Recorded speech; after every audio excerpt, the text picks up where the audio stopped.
I'm a businessman, yes, I'm an entrepreneur. Ooh, yeah. I'm a businessman, yes, I'm an entrepreneur. Ooh, yeah. I'm a businessman, yes, I'm an entrepreneur. I'm a businessman, yes, I'm an entrepreneur. Ooh, yeah. Crystal Mitchell, do you have my business plan? Just review the pages of my marketing plan. And good afternoon and welcome to the Business Zone. It's Friday, August 25th, and I am Crystal Mitchell, and my other co-host, Mr. Gilbert Buchanan, is out of town doing what he does best, satisfying his contracts.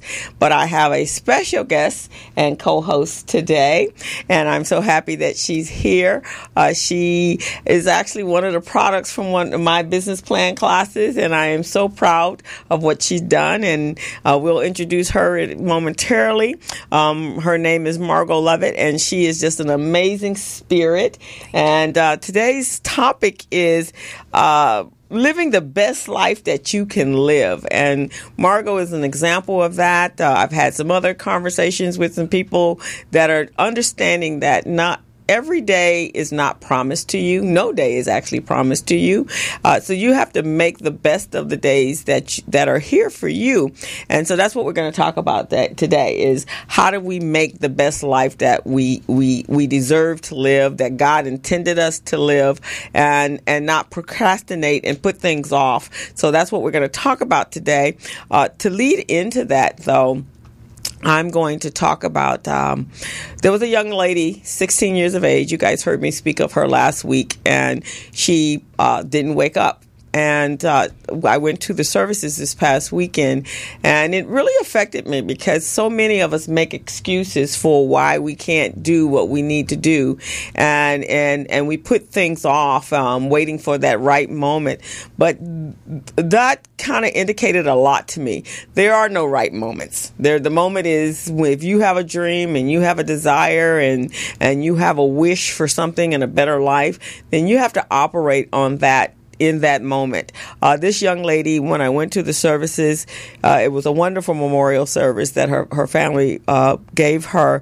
But she was such a vibrant spirit. She wanted to be an actress, and she had known she wanted to be an actress from the age of 8. And here God, took her. For whatever reason, I'm sure he knows better than we do why he takes some people back home to him.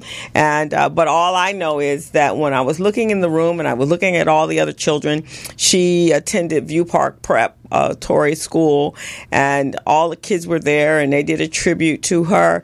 I'm going, wow, all these wonderful spirits are here to celebrate her life. And it ended. And then I was talking to other people at the services, and everyone was saying, wow, we really need to do what we need to do, right? I said, yeah, you really need to do what you need to do. So that's what we're going to talk about today. And so that's kind of what inspired the topic today. So with that, though, I'm going to bring in Miss Margot, and she's going to give you a little bit about her. And then we're going to talk about why we have to make the decisions we make and why we need to go on about our lives the way we need to do it. Wow. That's a wonderful subject. That really close to my heart. But first of all, thank you so very much for letting me be a part of your fabulous show. I listen and I learn so much from you and Gilbert. I really, really do. Well, every week. Thank you, and I share because we're in the same league now. You have your podcast, and we'll talk about her is it her business and her voice. And I know why you started this business, and I know this was that was a passion that had been in your heart for many, many, many years. Many years. And so welcome. I'm glad that you're here. And I was on your show. What was it? The first or second? First part of the year. Okay. I think it was January, maybe February. Okay. It's wonderful. Well, tell me a little bit about yourself, and then tell me a little bit about your show. Okay. My name is Margot Lovett, and I love broadcasting. Somebody told me, oh, you have a wonderful voice. And I tell you, I found my voice, and I didn't always intend to use it. Okay. But something about being able to serve other people with internet and newspaper and the power of that. And I watch people such as yourself and Elaine Fluker and other podcasters. And the people that we influence. Her business, her voice, her conversation. It was, you understand how it was born out of much travail. Yeah, but it was born, you were hesitant a little bit. Yes. But then, God knew you had a message and you needed to affect other people. So he made some shifts in your world to push you out there because you weren't quite ready to run on out with the business plan after you wrote it, right? Hey, I was stuffing that 401k. I had 2 more years of heavy stuffing, and it did not include walking off of a job. But as God will have it sometime, he makes that happen. And because he knows when he wants us to move on, what he wants us to move on, right? Well, just like my strategist tells me, he says you had to be the forerunner in your circle. And I am a reinvented one, and that happened when after 26 years, I literally had to walk off of the job. It was making me sick mentally, making me sick physically. There were a lot of things going on. So when you walk yourself on off and you have your business plan, then outcome, all of this is her business, her voice, her conversation. Right. And it is for the reinvented baby boomer, and the target is the female. Because we are coming out and doing our thing. But we're reinventing ourselves and becoming authors, speakers, and entrepreneurs. And I want a complete support system for anybody who's thinking about reinventing themselves or the person who already has. People such as yourself. There are experts that come on and tell you all about accounting. And we all need a coach. We have to invest in ourselves. So long story short, that's what the show was all about. Now I'm having so much fun. I love it. I'm learning a lot. Well, I've seen a complete transformation of you. I mean, I remember when you first, because I think you were in my class maybe about 2-3 years ago. I think maybe about 3 years ago. About 3 years ago. About 3 years ago. And you were working for a corporation. Yeah. And so, we are different people when we work for other people. And we tend not to be our best of people because we're operating on their agenda, not ours. And I've watched how you've transformed into this very confident woman.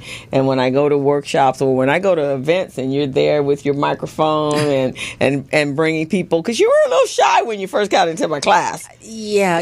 You even though this was a hobby, I hadn't done it in a while. And, you get that fearful thing. Who wants to listen to you? Do you still have the juice, as they say? Do you even still want to do this? I felt all of that when I came to the class. Right, because you were very hesitant. But now this dream goes back how far? 15 years. Okay. 15 years while working with a major corporation. And it just came up, my sister Thomasine. We were sitting at the dining room table, and she saw an article that talked about podcasting, broadcasting up in a school in Hollywood. And she didn't know I saw the same article. So we're sitting there talking. I said, hey, I think I might want to try this. She said, I'm going to try the same thing. So we jump in our car, go to Hollywood. I fall in love with it. 2 months later, she says, I'm done. She ain't having it. She's out. She was out. You're on your own now, huh? Hey, you can ride that 101 if you want to, but I'm not going to. But I loved it. Okay. I learned how to engineer, and I learned how to produce and host, and all of those things that you see people do. Right. Learned how to do that. Had a lot of fun. Okay. So. And then 15 years later, I know when you came, you're like, yeah, I think I want to do that. But you still, because again, when I left corporate America, which was probably about 30 years ago. Wow. And I was in the financial planning industry. And I happened to work for an amazing company. The people were absolutely wonderful. We were like family. We went out together. We went camping together. We traveled together. So it was when I realized the urge was there to push me out. And then there was the first recession we had with the S&Ls when everything crashed. That changed the insurance business because what happens in the financial planning world is that when one has to start cutting back on one's expenses, the first thing they eliminate insanely is their insurance.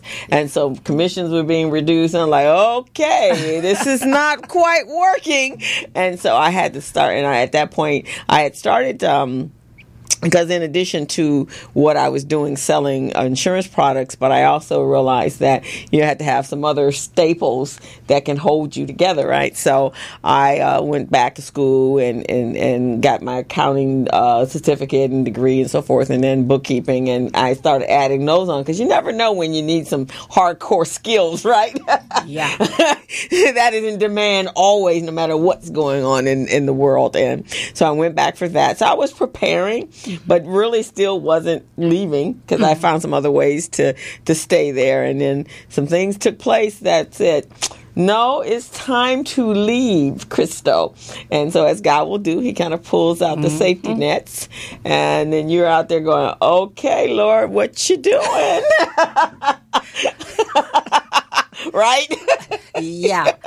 But you know what, Crystal, you touched on something that's very important, and I always tell people, you know what, while you're in corporate or whatever you're doing, listen to your gut and prepare because you never know. That thing they could come on in one day and say, hey, you in the office, and then you got your box and you hitting the elevator. You hitting the elevator, right? So you never know because you're at their job. That's right. So you don't have any control. All the controls are going on upstairs. So I was making, like I said, I was making decisions on where I needed to position myself so I could protect me. But at the same time, the Lord was saying, no, I want you to leave this cozy little spot, and I want you to do something different. And so that's kind of what I did. But I already had some clients that I had started building up on the backside of it. And so then when I made that walk, and it also was at a time, and this ages me, but it was at a time when households were just getting computers at home. Everybody was using computers at work, but and a lot of them didn't know how to use it at home because they only knew the programs that they were working at work. And so that's kind of really how it started. And then with that, a lot of them were business owners or starting to become business owners themselves. And so the bookkeeping and the QuickBooks and that kind of stuff all kind of fell into that. Wow. And that kind of built up my skill sets. And then I just kind of worked that and became more of a word of mouth business. But you're right. We have to listen to the inner self. Yeah. Because the inner self tells us is a message. It's what is kind of coming directly from upstairs down to us, right? And a lot of times we don't act on it for fear and others and other people. My family, when I don't know if this happened to you, and I know your situation is a little bit different, but my mom was like, hey, you lost your mind. All my friends, they were all working for people, and they had their 401ks and their health insurance, and they're like, Crystal, are you crazy? You walk away from that kind of money? Right, exactly. Are you nuts? You got to do all this yourself. But I didn't have a choice. Yeah. I didn't have a choice, so it kind of just happened on its own. Yeah. And there was nothing I could do about it. So, because he removed it. He removed the safety net. And at that point, I had to go with what he said, right? And I'm sure the same thing was happening to you as well. Oh, yeah. Got into a harassment type of thing. And my definition of harassment proved not to be their definition. But you know what, Crystal? Enough was enough. And I had to be true to myself. And I love myself a lot. So when I'm start getting cuckoo upstairs and my stomach and everything else is saying, girl, something ain't right. Right. It's time to pick it up and go on and just, but God. Yeah. But he made a way for you, didn't he? Ooh, didn't he? I'm having the time of my life. I know. And then and some of the things that we're going to talk about, you know what, and this is what I found. When it was time to make that move, isn't it amazing how he puts the right people in place for you at the right time, at the right moment? Yeah. Amazing. There was never a reason to notice those people before, but when you needed them, all of a sudden, hey, Wow. Right. It's like the synergy. It just draws in. The universe starts drawing in the people that you need in order to move you forward to doing what you need to do. Because it already knew that you were going to need it. Right. And you were going to eventually come on around. Right. And I'm going to position them right here so that while you coming on around, you'll see them. Isn't that something? It's amazing. It's amazing. And that happens to all of us that really step out there. And that's some of the things that we're really going to talk about. Mm-hmm. For those of you that's just tuning in, you're tuning into the Business Zone with Crystal and Gilbert. And I am speaking with my co-host and my very special guest, Margot Lovett. She's got a business called Her Business, Her Voice. And it's helping those that are transitioning out of their previous life into their second act, I guess, right? Definitely. Right. And it involves women, and you know, women are the new power. Yes. And we as Black women really are in an amazing position right now. One, we're the nurturers in the beginning of life for our children. And I've always said that if change is going to come, it's going to come from the woman. Mm-hmm. Because we have our investment is in our children. Yes. And so we're real connected to making sure that there's a life for them. And then that means that we have to sometimes step up to the plate a lot faster than maybe our male counterparts. I think we think along the lines of legacy and trying to make things better for not just ourselves, but everybody in our community. And when we look at what's going on in the world, I know that I feel that sense of you have to give out in an enormous way, because if I don't play my part, then something's going to go missing. And I know you're big on that. But it takes all of us. We can't wear folks like you down. Right. We all have to step up and nurture and give that which is inside of us. And sometimes it's stifled when we're trying to sit around in this cubicle behind this desk because we're trying to stuff away 401k money. Mm-hmm. We have these mortgages. But when I quit, I had a mortgage. I had, I didn't have a car payment. I had a mortgage. But you have everyday bills. Right. But after a while, that doesn't matter. You have to do what you have to do. Yeah, you do. And one of the things that I found when I worked in corporate America, and I guess that was really what was the start. Now, I stayed in my company probably 4 years longer than I should have. Oh, wow. And again, it was more or less because of the family that I had developed. Mm-hmm. And it's like, okay, so I'm here and I see these people every single day. If I leave, will I not see them every day? That was really more my fear, not necessarily but then I realized, wait a minute, we're family. Mm-hmm. We don't have to have the job to keep us together. We'll get together just because. And so when I made that step out and leap of faith, and that's exactly what it was, but you know, it had gotten for me very stifling, because people are directing you what they want to do, even when you have a different opinion and have done your research to go, if we did it this way, it might work a little bit better this way. And they're like, no, we're saying, I was like, okay. So I was feeling suffocated. Yeah. And I don't know if you felt the same way. Indeed. That it felt like it was suffocating who I really should be, and what I was bringing to the table wasn't being valued from an employee standpoint. But interesting enough for me that when I left, then they called me in as a consultant. Oh, wow. And then doing the same exact thing, right? But the value was greater because now I'm a consultant and not an employee. So that was like revolutionary for me. That was one of the reasons that it kept me moving in my entrepreneurial space. Wow. So that opened, when that happened to you, that opened up another door in your mind, as far as, at least for me, it would open up another way of looking at myself, because coming from being an employee to an entrepreneur to a speaker to an author, you're opening up all these little doors and unhinging, taking that door off the hinges. Right, and you're devolved, and that's what I said. That's what I've noticed about you, the transformation over the year that you've been doing this, even leading up to that, from when you were in my class. It was a 12-week program, so I saw you every week.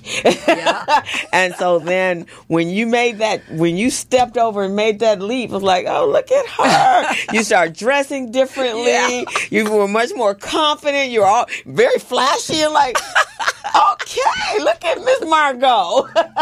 That's who I always was. But when you're talking about stifled, you feel so trapped and almost sick, you know? Yeah. But it's just that severe and that harsh. And when you it's almost like when I saw my grandson at his birth. And he was a long little kid. He was so long until my daughter, her sciatic would just mess up and she could just barely make it. Right. But I'll never forget how I saw him. They'd had him on the table and he put one arm up and it was like, oh, shoot, I can put an arm up. Let me pull hands when I put the other arm up. And then next thing I know, he has 2 feet up. He has his feet up, his arms up, and he's going like this. And it's like, he was a newborn? Yeah. It's almost like, man, I got room to expand. And that's how I felt. Yeah, I saw it. I saw that. And then when you hooked up with Brother Bedford, you went to another stratosphere at that point. The brother's a bad brother. Yeah, Brother Bedford is. And when he came here from for the Fraser Network group, wow. Yeah, the things that he's changed and how he's changed his life, and now he's sharing with others and giving, mentoring other people.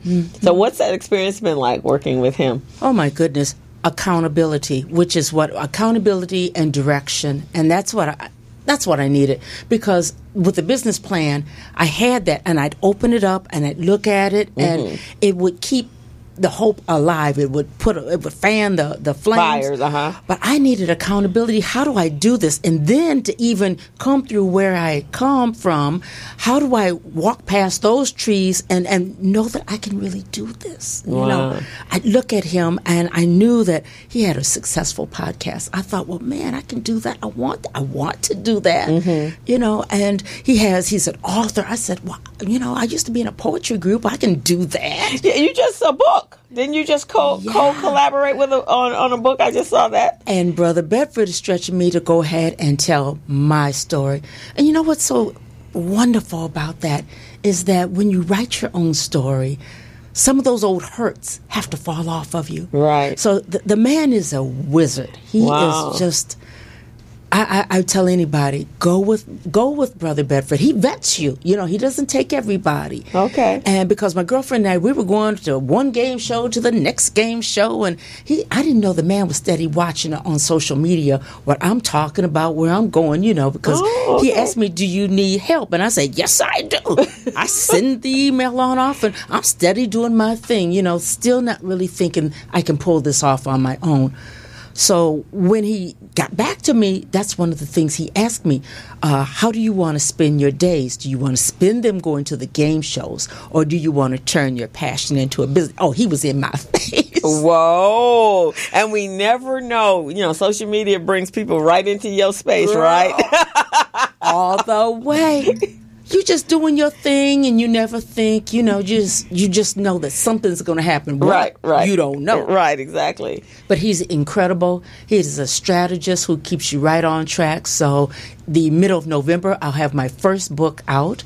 Well, congratulations. Thank you. On reinvention. And it's so dear to me, because had I not done it, been able to go through it, it's just an enormous thing, and everybody needs to be able to do that, to make that big leap, you know? Right. And it expands, and we've expanded our horizons, right? I mean, when you look back at your time 2 years ago is so different from where you are today, and how you Now, I do know. Now, I happen to be blessed. This is the young lady here that owns this studio, Felicia Morris. She kind of dragged me here because I could not figure. I knew. And I did it for a different reason. I did it, I had never ever thought about doing this at all. This is coaching and teaching and serving. That's who I am, right? And even my experience with recycling like dollars, just happens to be I was at the right time at the right place. I had a different business idea and concept that I was working on, and then it made sense to me to become the co-director of Recycling Black Dollars, because I knew it would expand my presence in the community, and I'd have reach to people that I would still get there, but it might be a longer journey. This put me right there smack in the middle of where I am, right? But I had never thought about this part. This was not something nowhere on any of my vision boards up until a year or so ago was this there. And I did it for Recycling Black Dollars, because I knew that we needed to elevate our purpose and position in the community at a time when it's not as easy for nonprofits to get sponsorship. Yeah. And that's why I did it. But how I was going to do it, I didn't do any classes. And you kind of knew the engineer, because I remember from the class, you knew some components of it. I didn't know any of that. I was like, I don't know how I'm going to do this, but I put it on my vision board. I want to have a talk show. Yes. And so a podcast. I did a little bit of research, but my plate was so full, I didn't get to do my deep, in-depth research that I would do. And then Felicia came to an RBD meeting, and she was talking about it. I was like, oh, yeah, that sounds good. Let's help promote her. Yeah. Still not thinking me. Let me just tell everybody about her, because that's what I do, right? Sure. Oh, yeah. And then she insisted, and she was very persistent about it, about me coming in here. And that's kind of how mine. But you actually knew the processes and behind it. You were going to do it yourself, right? I was going to make an attempt, but because you had your microphone and you were going to do it from home, right? I have all the equipment, and I did it from home before. When I'm dating myself now, all the way back to Live 365. Okay. Oh my goodness! Before they went under, I had a show, 24 hours worth of programming. That was oh my goodness! Did a little bit of talk, but I was still in corporate, so all I could do, the best I could do, was rotate music. But I love the independent artists, so I always would get their stuff on and put it on, and just, it was a lot of fun. A lot of work, but a lot of fun also. So I had a studio there at the house, and, but then corporate just crushes you. It does. It takes a part of the best part of you, I think. Yeah. It really takes the best part of you and squeezes it until you operate in this little. They want you in a cubicle, and you find yourself working in that cubicle, and after a while you get tired of fighting them. And so you're just like, okay, I'm going to settle. But then something in your spirit's like, and my spirit is not one that does much settling. I know that about me, because my mother was like that. And I just knew, there's more to this than me coming here every day. And at that time, I remember back in about 30 years ago, when the motivational speakers, Anthony Robbins, Les Brown, they were all coming to our city, and I was going to every kind of motivational whatever. I had motivational tapes. So it got to a place when I was going to my company that I would have to put a motivational tape in the morning in order to get to work. And then when I go through the process, even at lunchtime, I'd have to go listen just to stay sane, and then home. And after a while, I'm like, okay, this is crazy. I can't even get to work without Les Brown. That's serious. That's some serious stuff. So, right but there. That was God. That was God pushing. It's like, okay, now we're gonna make this so uncomfortable that at some point you're gonna say, okay, I give up, and I'm gonna go do what I need to do.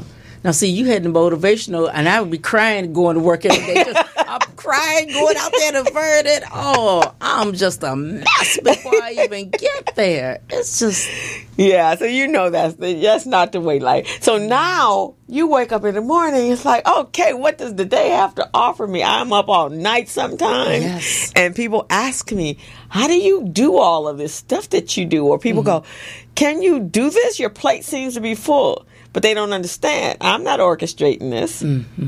So when God feels the place too full, he moves something out so he can put something else in place. And I recognize that. So are you in the same, you think that same way? Same way. I think that I'm at the place where I need some help as far as the social media and that type of thing. Move that off of your plate, because I feel this surge inside. I feel like I better get ready for something else. Something else is right around the corner. When the anthology is launched in January 2018, and when my book comes out next month, I know that that's going to cause a major shift. So I know that I'm looking at things now that I need to put on somebody else's timetable so that on their plate, so that I can make room, because I'll get scattered, and you like to hold on to everything. Not that it's that important, but it's just it's part of the one's inevitable need to control. Yeah, and that's crazy. That's wicked crazy. Write everything down and just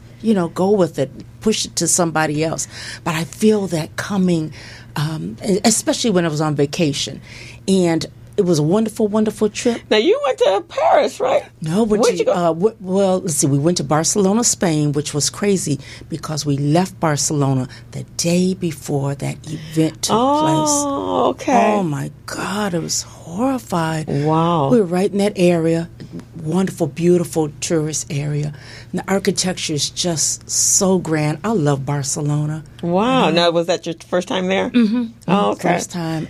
I loved it. And that's interesting. You're the second person that have gone to Europe and something drastic happened. One of my other good friends went to Paris, and she had been in the square the day before they had that attack there. But when I saw her, she had put it up on Facebook. I was like, oh my God, she had just gotten there that day. So they just kind of went, looked, and then went back to the hotel.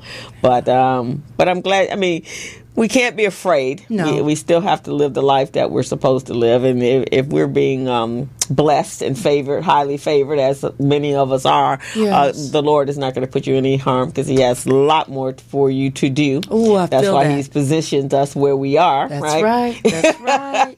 Hey, we go, we see, we embrace the culture, the food. As someone told me yesterday, let the travel just wash over you. I want it in every part of my being so that it comes out some kind of way. I don't. That's all I can say. People take pictures, and I take pictures, but I want it on my inside so that I can give it back. Now, was this something you had planned, or was this a... My church, every year, we take a huge trip for everybody who wants to, and we just travel together. So we went to Barcelona, we went to Cartagena, we moved on down to Genoa, Rome, Gibraltar. Wow. So I want to hit Paris and I want to hit London. My sister always wanted to go to the Greeks. Okay. Greek islands. Yeah, that's that's the area. That's on my vision board. But I want to take a cruise through the Mediterranean and end up in Greece. That's my ultimate trip. So that's on the vision board and the plan. It's coming. Yeah, it's coming. I'm feeling. So we're going to take a quick break, and then when we come back, we're going to talk about what happens when you finally decide to live your dreams. Okay? All right. We'll be right back. Hello. Meet Larry. Larry is a general contractor. Larry is very good at his craft, but Larry has a very tough time managing his paperwork because he is busy taking care of his clients' needs. Larry just cannot find his important business documents when needed. Larry is also being passed over for bid opportunities from prime contractors because he is perceived as not ready. He doesn't know where his business license, certifications, insurance, and other key corporate documents are located most of the time. Lucy owns an auto body and collision repair shop and has been using a business management and procurement assistance program called Small Biz Pro to keep her business organized, business ready, contract ready, and bank loan ready. Small Biz Pro is a 3-in-1 cloud-based business management, procurement, and market research assistance system designed to help businesses become business ready, contract ready, and bank loan ready. It also provides back-office operation solutions for small businesses. Lucy is able to stay ahead of her competitors because she uses Small Biz Pro to manage her business daily. Lucy just clicks on Small Biz Pro from her tablet, mobile phone, laptop, or any internet-accessible device for data retrieval, and she's got it. Lucy introduces Larry to Small Biz Pro, and now Larry is more organized and can now find all of his documents and new bid opportunities in seconds. Larry now saves $120 in labor costs for each missing or misplaced document. Just simply go to your web browser and log into smallbizpro.net and register today for a limited 30-day free trial offer. Services start as low as $1 per day. Let's put the competition out of business. Small Biz Pro. If you stay ready, you don't need to get ready. Register now at smallbizpro.net and begin saving money. Email info@smallbizpro.net or call 626-533-1186.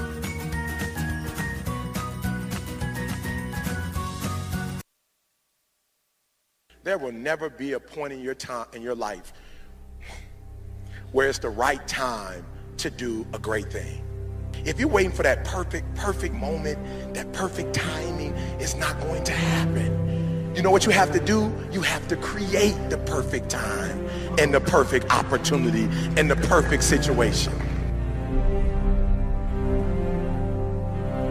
Is that a lot of people become comfortable. They stop growing. They stop wanting anything. They become satisfied. People getting ready to go to jobs that they don't like. Jobs that are making them sick. You see, when you're not pursuing your goal, you are literally committing spiritual suicide. When you have some goal out here that you're stretching for and reaching for that takes you out of your comfort zone, you'll find out some talents and abilities you have that you didn't know you have. And you are tuned into the Business Zone with Crystal and Gilbert. I'm Crystal Mitchell. And Gilbert, the small business mechanic, he is a paramedic, actually. He's not in today. He will be back next week. But I have a wonderful co-host, and I'm enjoying the conversation. And one of the things we're talking about today is what happens when you finally decide to live your dream. If you want to catch the show, you can go to Morris Media Live, our YouTube channel, and be able to watch us, both of us speak, not just on Facebook Live, but you'll get to see the whole interview. So go check us out at Morris Media Live at YouTube channel.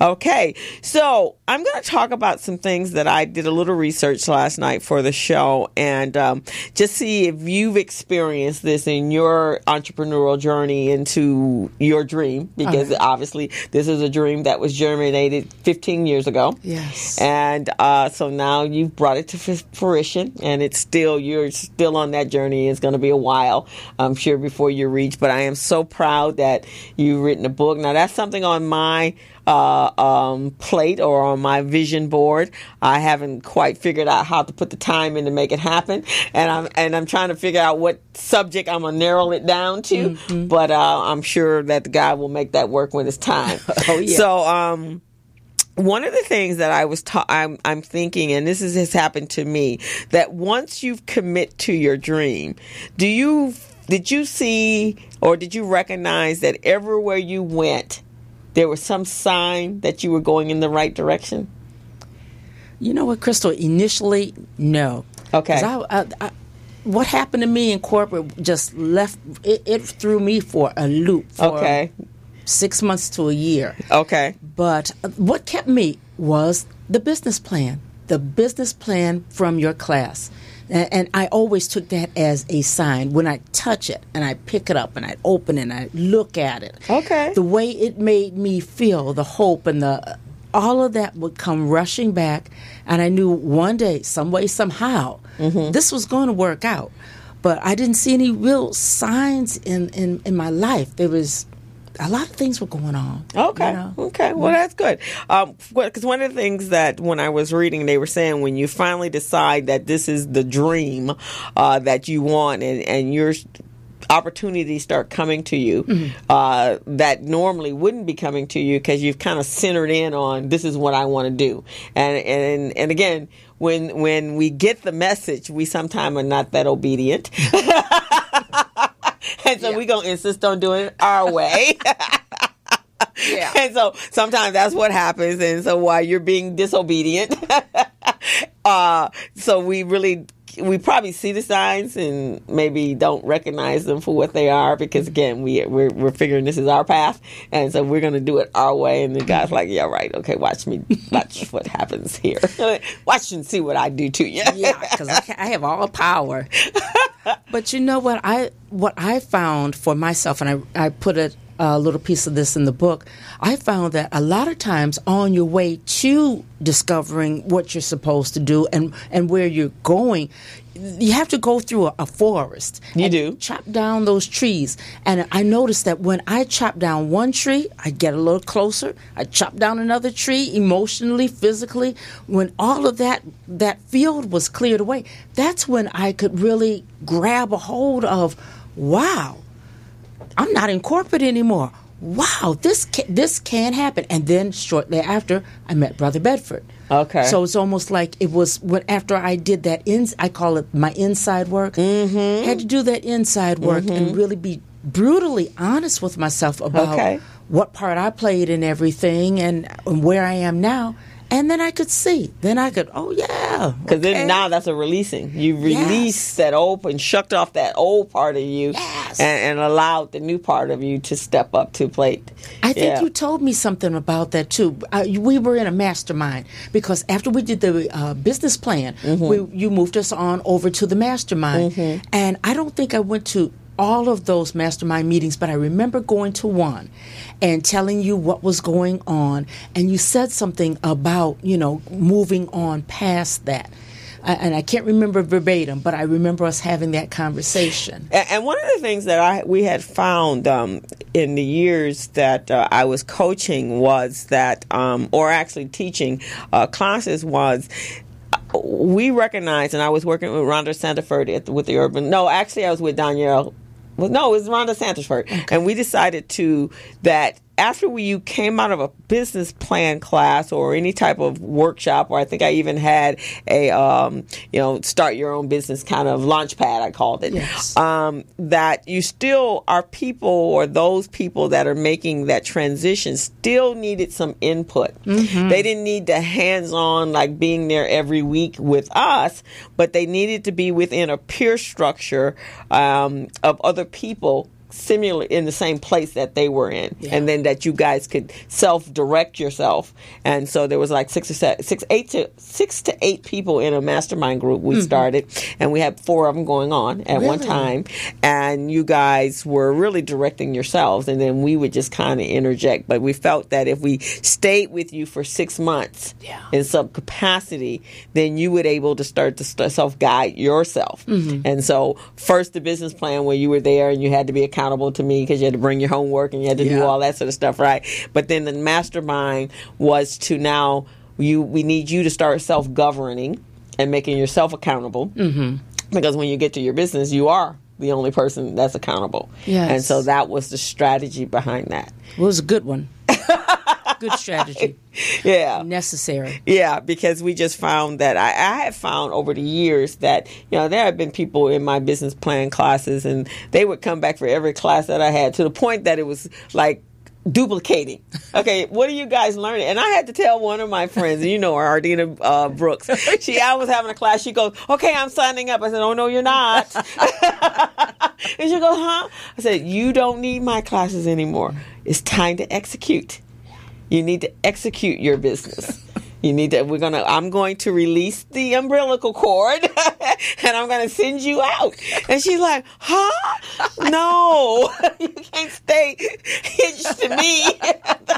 I need you to start your own business." So she's moved and gone far and done a lot. She looks marvelous. Doesn't she look good? Yeah, she's another reinvented herself. She's reinvented herself, and her hair, her dress.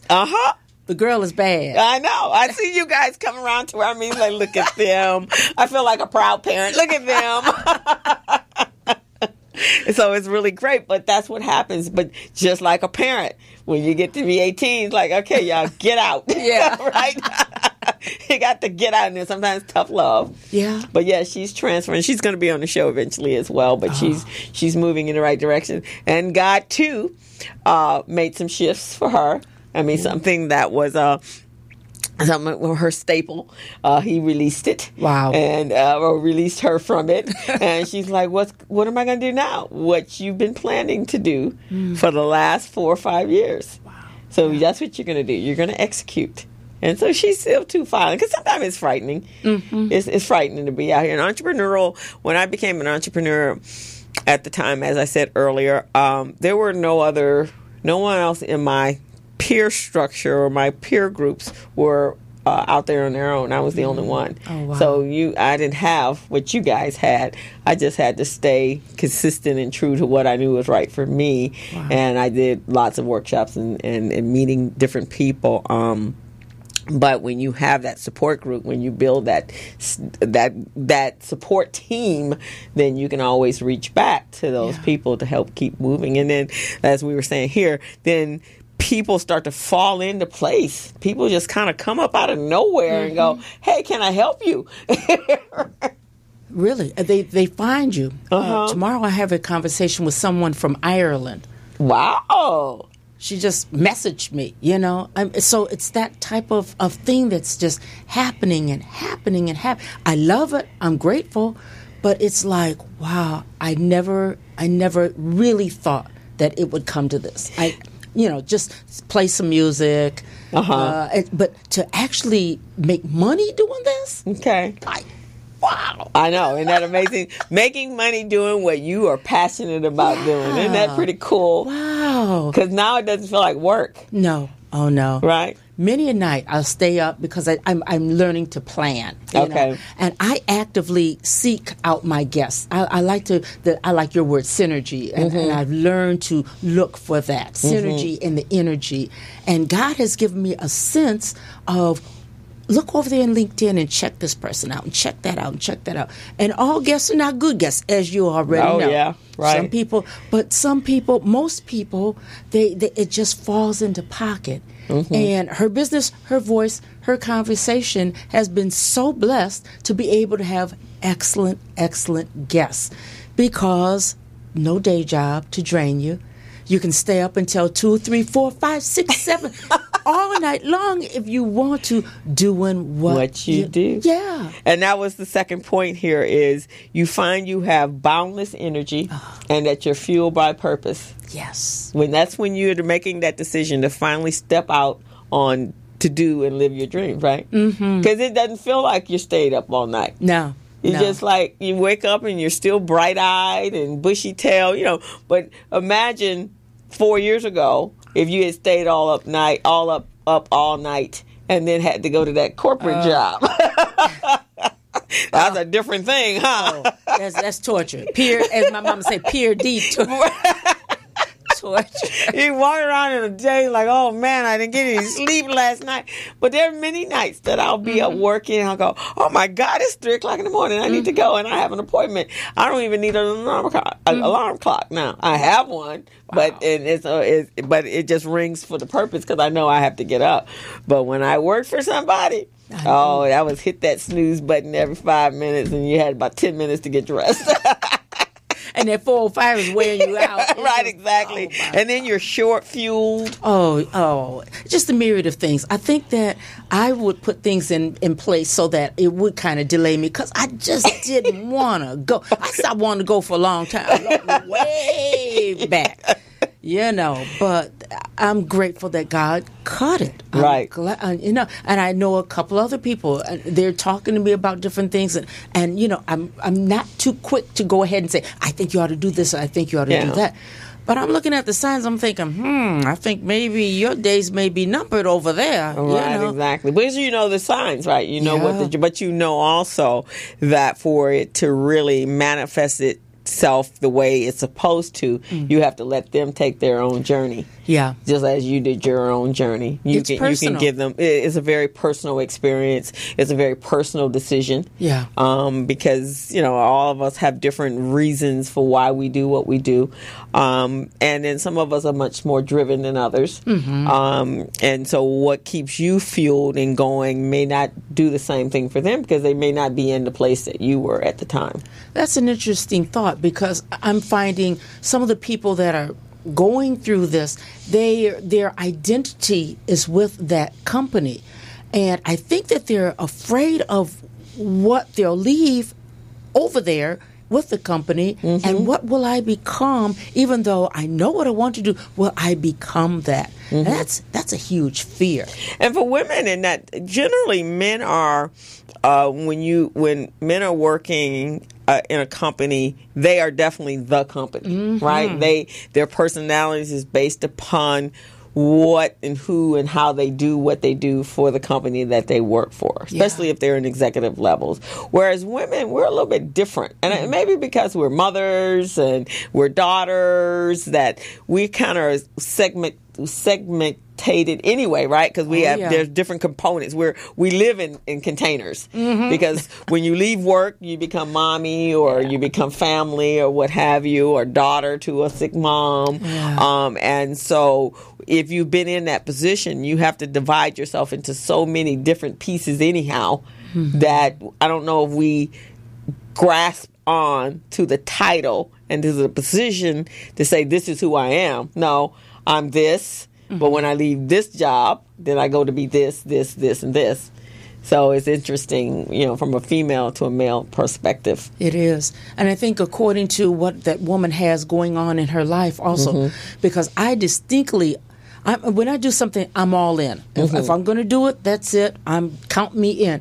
And I distinctly heard the Lord tell me, once my show started taking legs, don't let this be your everything. Because I have the tendency to do that. Okay. And corporate was everything, and I probably stayed a little bit longer than I should have also. But I heard that. Don't make this your everything. So now I have no problem building her business, her voice, her conversation around my lifestyle. I know that I have things that I definitely have to take care of concerning the show and the business, and I love it. But I have no problem breaking away and saying, okay, I'm going to go and get some me time. I'm going to go to the sauna or something like that. And I have to adhere to what I felt in my spirit. Don't make this your everything. I heard That's good advice. That's sometimes that does happen. I guess the way I have set my world up, I've always had a part of me that was very philanthropic. So, when I work with the children. So that's always been part of my world. So even when I was in corporate America, I still was a Girl Scout leader, or at the same time, I was a ski instructor. And we had a youth ski program. And so on the weekends, that's what I did on the weekends. And then at that time, I had my church and other components of that. But that shifts. As I've flowing through life, it has shifted. But the philanthropic is, at one point it was sports, and then it became, now I do it entrepreneurial, which still fits into what I do. But that's my give back. I always have a part of me that gives back. And then the Lord goes to a place, well, okay, you've been giving back enough, so let's make sure you're compensated for what you do here. That's right. That's right. Honored, recognized, and as you should be, because you sow into people so much as far as an entrepreneur, as a person overall. You're an awesome connector. Thank you. You're not selfish with that type of thing. And I think if more people took that on, we all would be better. I talked to Bridget Lewis. She's another broadcaster, outstanding lady. But we often say, there's no reason for us to fight and bite and devour each other. I've never figured out why people feel that they can't share. Yeah. Because I don't know what but when I share, it comes back to me as, it may not be in the same form. It may not even be in monetary, but it comes back because they either refer me to somebody else or someone will remember me there was a young lady that called me yesterday, and I think I mentioned this to you off the air, that she had been in my class 2 years ago as well.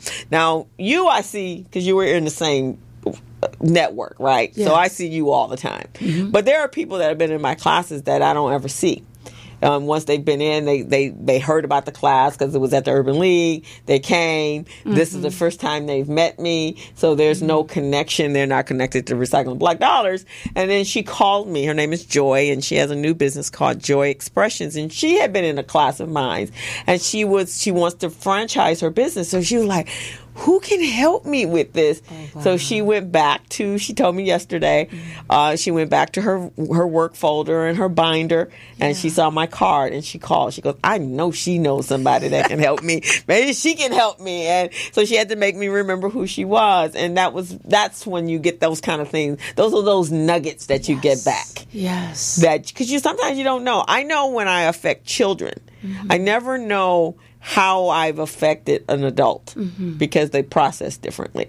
Children, I can kind of monitor them because every year they're doing something different. When they graduate from high school, when they go on to college, so there are benchmarks out for them, for milestones for them, and so pretty much every child that I've worked with over the years, I know what they're doing right now just because they're social media, their parents know me, but it's harder for me to gauge that with an adult, unless I'm around them all the time and I can actually see the transformation taking place.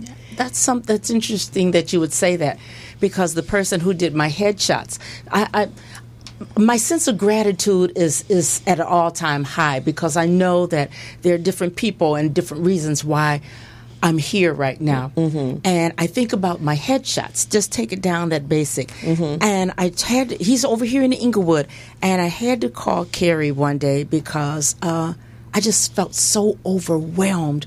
The fact that he let me know that you can be photographed, because I'm sweating over there, sweating.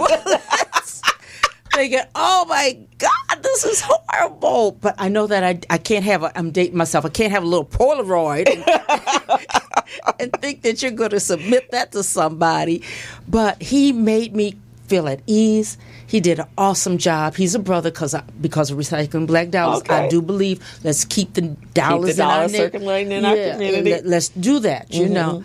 So I had to call him and tell him thank you. He said we talked for about an hour, and he just said rarely does someone come back and thank him, because he doesn't really know where his pictures are going after we leave, Well, he did a phenomenal job. So I think you've given me his number, but I think I would like to him do I saw a picture that you put up yesterday. Yeah. Oh my gosh. He just beautiful. I mean, you're beautiful anyway, but he just brought out the full essence of who you are. He knows how to work with lighting and that type of thing. And just, he puts on music and he just brings out the best. It's magical. Yeah, well, I can see it. I can see it in your so tell him I said you did a fantastic job. He did a fantastic job, and I will be calling him as well, because he did a good job. Gilbert and I need to get some pictures together for what we do, and we've celebrated 1 year doing 1 year. 1 year. I know it went by real quick.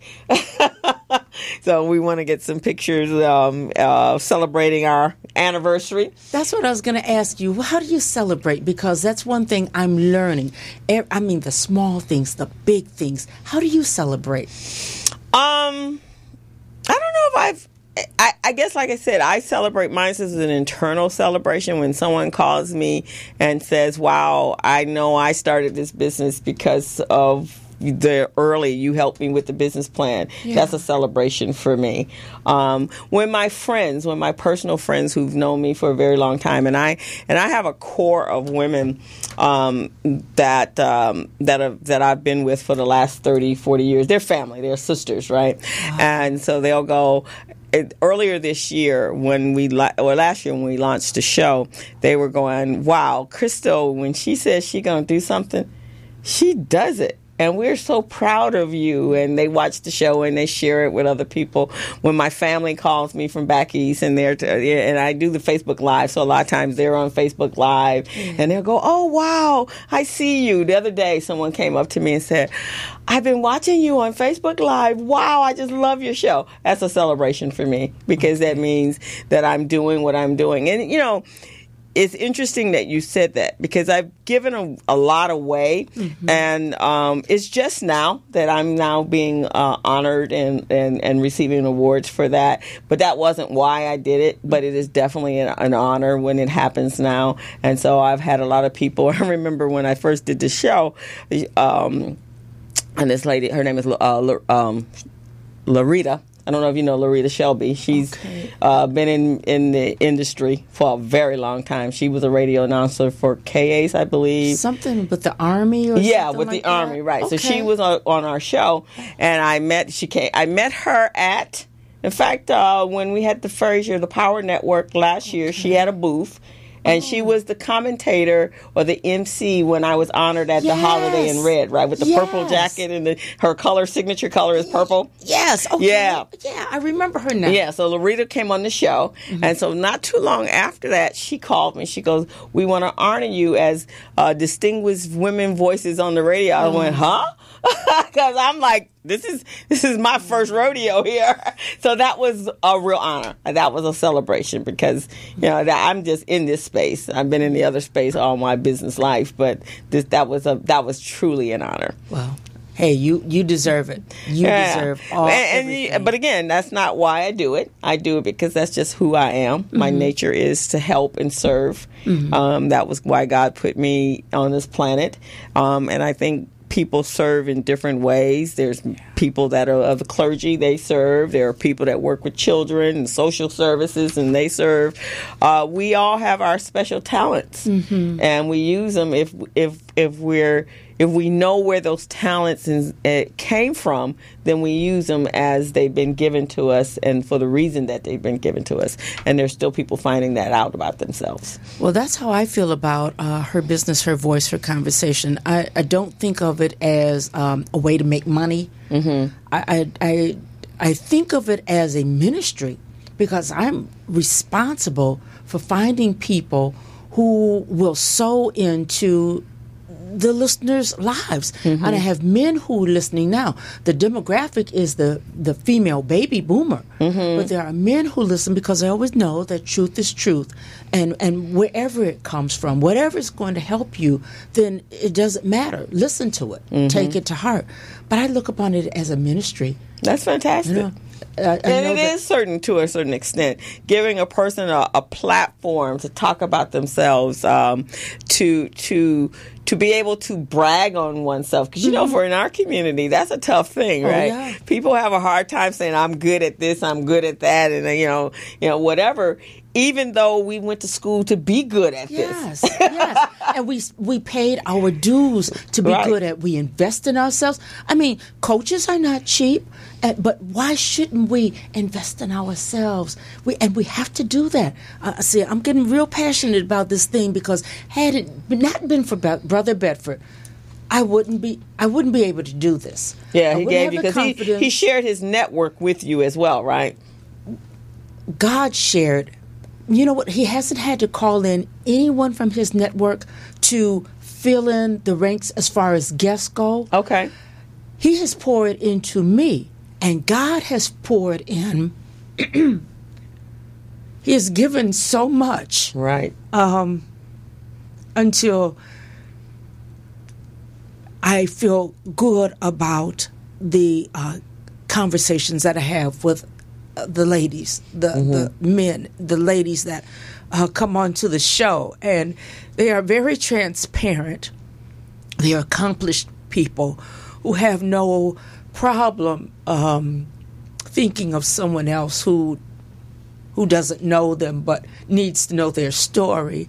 They have no problem talking about the abuse, and they have no problem talking about mommy, as their child asking them, Mommy, what are we going to do now? And I look at how open they are and how blessed I am that they don't necessarily know me from anybody, but they are willing to come onto this show and know that I am going to give them a wonderful experience so that they can pour out to others. That comes from God. Yeah. And I don't try to own that. And so all that journey when you were at corporate America, oh my God, that's what he's blessed you with. So now you're in his favor and you're doing his work, and that's what he wanted you to do. But we had to get there so we could actually appreciate it, right? So with that, we're going to take a 5-minute, we're going to take a little break, and we'll be right back. Hello, meet Larry. Larry is a general contractor. Larry is very good at his craft, but Larry has a very tough time managing his paperwork because he is busy taking care of his clients' needs. Larry just cannot find his important business documents when needed. Larry is also being passed over for bid opportunities from prime contractors because he is perceived as not ready. He doesn't know where his business license, certifications, insurance, and other key corporate documents are located most of the time. Lucy owns an auto body and collision repair shop and has been using a business management and procurement assistance program called Small Biz Pro to keep her business organized, business ready, contract ready, and bank loan ready.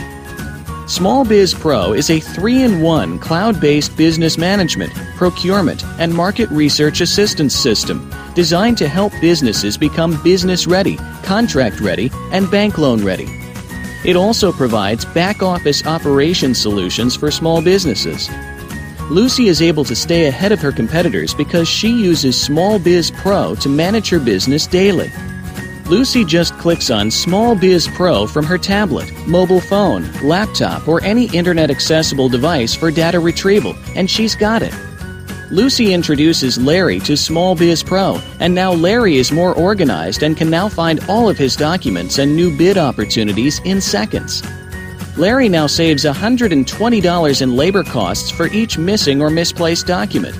Just simply go to your web browser and log into smallbizpro.net and register today for a limited 30-day free trial offer. Services start as low as $1 per day. Let's put the competition out of business. Small Biz Pro. If you stay ready, you don't need to get ready. Register now at smallbizpro.net and begin saving money. Email info@smallbizpro.net or call 626-533-1186. There will never be a point in your life where it's the right time to do a great thing. If you're waiting for that perfect moment, that perfect timing, it's not going to happen. You know what you have to do? You have to create the perfect time and the perfect opportunity and the perfect situation. So that a lot of people become comfortable. They stop growing. They stop wanting anything. They become satisfied. People getting ready to go to jobs that they don't like. Jobs that are making them sick. You see, when you're not pursuing your goal, you are literally committing spiritual suicide. When you have some goal out here that you're stretching for and reaching for that takes you out of your comfort zone, you'll find out some talents and abilities you have that you didn't know you had. And so we are back. You're tuned into the Business Zone with Crystal and Gilbert. I'm Crystal. Gilbert is not here, but my wonderful co-host today is Ms. Margot Lovett, and we're having an amazing time here today, talking about just our journeys, our journeys into how we got to where we are today, and we were just talking about how God guides, or how the power of a spirit is guiding us now, and we're listening. Oh yeah, and that's important. So those of you who are out there listening, you can catch us on YouTube, on our YouTube channel, Morris Media Live, and you can see the entire show. And those that are here on Facebook Live, thank you for tuning in. So when before the commercial break, we talked about just how we've embraced the journey. One of the other things it talks about when you're finally doing God has your purpose on this planet. Have you realized that all the previous fears you had were unfounded? Oh yeah.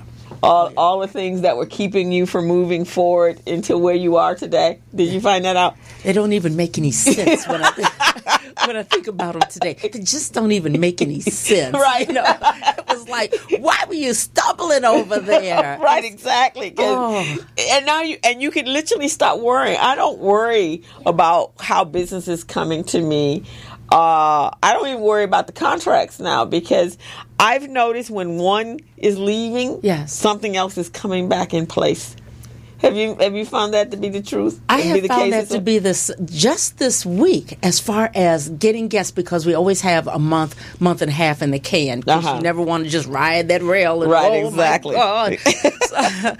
So coming off of vacation, we go back in for season 3, and there were a couple of people that had their schedules just didn't sync anymore, and I just didn't stress. Here comes God. 2 other people, just those slots are just filled. And then I get another opportunity while I'm speaking to someone about filling the slot. So now I'm going to be on her webinar, and it's just a moving machine these days. And this is what Brother Bedford said would happen. You get to a certain place where it just starts moving on its own, but you have to get those pillars together. And I'm finding, Crystal, and I don't know, tell me what you think. I am finding that you have to get that that business plan. You have to get that business plan, and you have to get the foundation, that business model. Make sure that that's solid. And I couldn't get mine solid without Brother Bedford. I needed a strategist. I needed a coach, somebody to help me understand how to do that. So I always tell people, make sure that you have that platform, you have that straight, and you have that set. And maybe you don't make money right away. A lot of us, we're not going to make money right away. But if you have that business model solid, you can grow up from there, and when the money comes, you're not going to collapse. Exactly, and that's exactly correct. That's what business coaches or life coaches or spiritual coaches or financial coaches, that's what they do. They're that support team that you need. Yes. If we were in the entertainment business, they have a whole entourage. Say that now. Right? They have a whole entourage that they can lean on. Their business managers, their publicists, their makeup, their wardrobe. So they have a whole team. A whole entourage that is always there to help make them be the best that they can be. Yes. But when people start businesses, they think, well, I can do this all by myself. No, you need that whole entourage as well. Yeah. And so a business coach or a life coach or a spiritual coach, probably all of them at some point need to be involved in the journey. Because you have to be able to bounce stuff off of someone that can be completely neutral and that you can trust and listen to. If they're saying, no, I don't think that's the right direction for you. Yes. But had you thought about X, Y, and Z?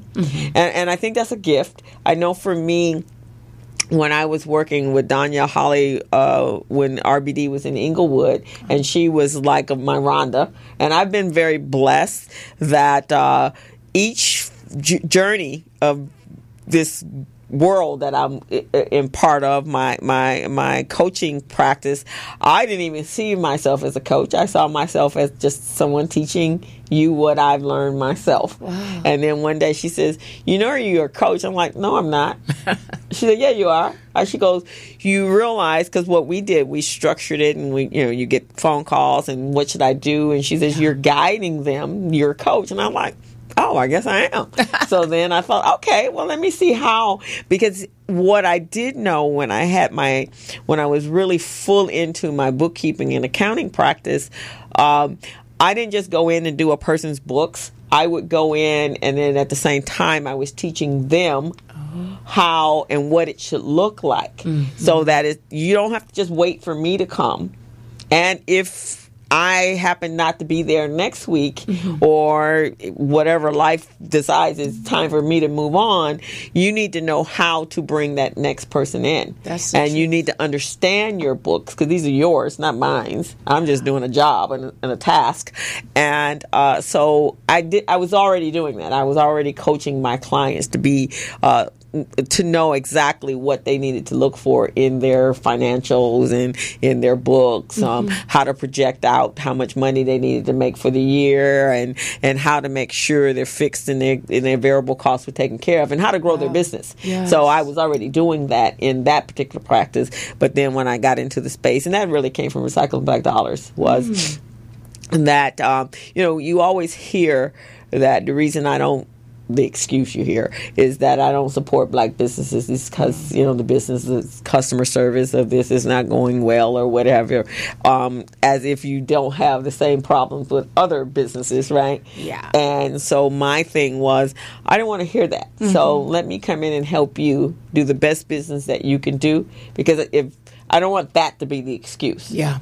I want those people to be very honest why they're not supporting a black business. And it's not because you are deficient in some area. And so I find that that's my platform. Is I don't have a problem being the fall guy. I don't have a problem telling you if someone's saying so-and-so weren't accountable. Well, let's look at that on a broader picture. Why do you think they weren't accountable? And where were you on the inside to know exactly whether they were or were they not? Here we go. Right? Yeah. Right, because when being a community-based organization, we can find fault in every one of our community bases, but are you there to support? Are you there when they have an event? Do you understand what it takes for us to give an event and nobody shows up? Right? So, and we have all these anticipation, and as well, our sponsorship is based upon attendance. Oh, yes. Right? Like the Edison. So as we put a lot into that, and they're selecting the presenters, but they're coming with very valuable material. Yes. So, you've come to a couple of those networking, and I think the Southern California Edison Edge program is excellent because they sent out a list of different topics, and then we choose them. Okay. So that's why I chose the networking, because I know for a lot of people, networking is very difficult. It's almost scary. Yeah, because not everybody has that knack. It comes pretty easy to me because I'm a people person, and I learned from George. Actually, 30 years ago, I went to a George Frazier event. Jerry Foster brought him here. Really? And I went, and that was when his first book came out, Success Runs in Our Race. I met Michael. I met a couple friends of mine who were with George, William Byers, Michael Shedd. They were all there, and they invited me to an event. And I went, this man is a networking guru. I want to adopt. So I read all his books, and I've adapted my networking strategies off of him. And so when I saw they had a series of classes, like, that'd be fantastic. We got to do these classes anyway in order to get our funding. So let's do something that can really be beneficial. And that's why I chose that. Well, it was a good choice, and I'm glad. I am glad. I think of you when I go to a networking thing, and there are times when I'm feeling intimidated, but I think of you, and I think about the people that I met at Frazier Net, and I find myself, get out of your seat, walk around. Don't act like you don't know anybody. Just go up and start talking to somebody. Don't act like you don't belong here. And a lot of times that's the case. People don't feel like they don't have anything to offer. If someone starts speaking to them, they don't. What am I going to give back? Right. Well, talk about your business because you're there for it. When I was on vacation, I listening to a conversation, and this gentleman from Australia was asking this woman what she does, and because he retired, and he was one of the first Australians to build a computer for a major corporation. Oh, okay. Quite amazing guy. And I said, oh, man, your history, So then our conversation ended, and he picked up one with another lady. So he's asking this woman, what does she do? And she said, I'm just out. And then he said, stop right there. He said, you're never just up. Right, exactly. And I picked up on that, and I almost turned my head. I turned my eyes, and I thought, duly noted. Wow. Right, you're never just a. We are very special just by being whoever we are, and we bring value to people. And sometimes you don't even know you bring value to them. You just do. You come up, and you know this. You're a spiritual woman. So some time God uses us as an instrument to deliver a message to someone. And they need it right at that time, and I find that happens a lot to me. It's just I walk, and when I kind of have a strategy when I go out to network. I kind of I know what the event I'm going to and what to expect. I do my research before I leave. Don't just randomly go to something. No, I need to know, one, what the subject matter is, who potentially may be there. And then it helps when you have something that you're promoting. So now it's great, the radio show, especially if I'm in mixed company, because sometimes Recycling Black Dollars is not quite understood outside of the community, which is fine, but the radio show, they get that, right? So, and then when I start talking about what it does, and you do the same thing with her voice, so you're probably finding yourself going to more events with women.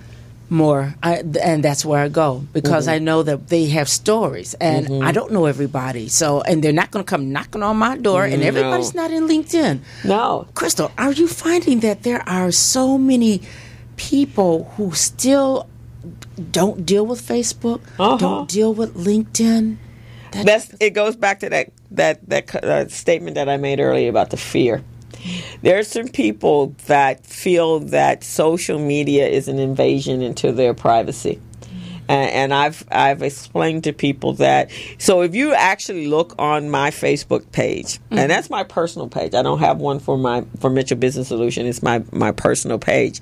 But there's very rarely anything real personal on it.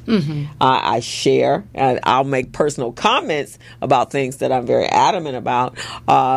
Every now and then I might put up something that I'm doing with family or friends. Yeah, gotcha. But very rarely do you see. I'm not one of those that, express my innermost private secrets, and you see that all the time.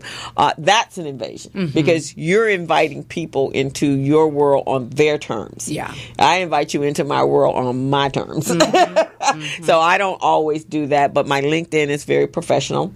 I feel very comfortable sending people to my LinkedIn when they want to know more about me. Go to my LinkedIn page because I keep it up to date with everything that's going on in my professional career. And that works as a landing page for you. And actually, it works as a landing page. Better than a landing page. Yeah, because I don't maybe always get and my website is pretty universal. It's not a lot of changes to it, so because that's hard to do. Recycling Black Dollars, you have to go in and change the dates for the events and stuff. But then I have access. Now this is how I do mine. So I have access to my personal page. I have access to a page that for my spiritual group, the Joy of Manifestation. I have access to the Urban League page. I have the Business Zone page. I have Recycling Black Dollars page. So that gives me plus the Twitters for all three. So that's 3 Facebooks, 3 Twitters, 3 LinkedIn. So I have a pretty extensive network, and I use Hootsuite in order to be able to broadcast on each one. Gotcha. Yeah. So I find people coming up to me now going, "Hey, I saw you on," or "I just saw your LinkedIn post." I'm like, "What? Oh, yeah," because I have that on like an automatic thing, and that's how I control mine. Other groups that I'm on, the Bella Network, which is a group we definitely got to get you involved in. That's the Women's Network. Okay. We had a conference last year. We have a conference coming up in November 3rd through the 7th. It is an amazing group, and I've not been one to be in women's groups, and that probably stems from church, but because church can sometimes get a little messy, and so I always work with the children when I was in church, so I don't have to deal with the adult stuff. Sorry. Yeah. Hey, that's just the truth. Let's keep it real. Yeah, I'm keeping it real. But last year, I was invited to speak at this group. It's a new group called the Bella Network. And Alicia White Matson, she actually is the founder. Really? And so the goal was pretty much on the premise of her business, her voice, is to give that woman, whether she was getting ready to start her second act after she leaves corporate America, to start an entrepreneurial type business, that we have become each other's tribe. Oh my goodness. So last year, it was an amazing experience. I was invited in by Dawn Strozer, who is a fitness guru, and I was doing a Zumba class with her, and when she had her studio, and she asked me could I come in and speak on networking, because she was looking for a business coach that could speak on that subject. So here I go to the first meeting, and there are like 20 women coaches in different capacities. Not one of us overrode on or duplicated any of our topics. Oh, my goodness. And she had a 3-day conference out in Long Beach, and it was an incredible... These are some amazing women. The Bella Network. It's called the Bella Network. Oh, so we're having another conference. Our second conference is going to be in El Segundo, November 3rd to the 7th. You can go to the Bella Network, to the Facebook page. There's an event out there, and you can sign up. So, again, those coaches, we're all coaches. We will speak on varied topics that relate to being our best selves. And then after that, throughout the year, and it's a membership organization, so throughout the year, there's different events, and we all show up together to support one another, and it's amazing. These are some phenomenal women. One of them, was there at the networking yesterday, Jovita Jenkins? Yeah. Really? So Jovita is our Hidden Figures. She's been in engineering forever, and she actually worked at NASA. And so when she got up and spoke, there's another one, her name is Yael. She has, I want to say, 3 or 4 patents. She worked with Mattel. Oh, my goodness. Black woman. Oh, go ahead, sister. Mattel. Her daughter, and Alicia is actually an engineer with Northrop. And chemist. She's actually a chemist. Oh, my goodness. So these are powerful women. Yes. And it's like, wow, this is pretty cool, right? But the energy is walk, amazing. To mix, mingle, but when you put it all together, it's a beautiful soup. It's a beautiful soup. Oh. And so when we came together, we came away from that 4-day going, wow, have we known each other forever? And so we've developed this relationship. Yes. And it's fantastic. We go out and we celebrate birthdays. Really? Yeah. So there's 20 of us that were just coaches, but in the organization on her Facebook page, there's about 1,300 women that have actually started to join, connect on and like her on Facebook. So now our second conference, we're working out I had a meeting last night, so we're working out the agenda and the speakers, and Tina Knowles, she was there last year with her Richard Lawson. They spoke on Saturday afternoon, and she talked about her business, and he talked about what he does, and just an awesome experience. So we definitely want you to participate and come out. Yes, It's a great forum. There's some powerful women in this group. Alicia knows a lot of people, and again, because she's in corporate America, so she has an extensive network of people, but I've just met some amazing women. There's a psychologist, that's a doctor. There's the young lady that was on our show a couple weeks ago, Tana. Tana is an HR guru. She's written a book. And so she was amazing. So that's HR. We had HR. We had a stylist. We had someone in the entertainment industry. Wow. A business career, executive careers, anything you wanted was there for you. And so in that 3 days, each one of us kind of displayed our talents and our skills, and we had a speaking platform to do so. It was awesome. It takes all of that.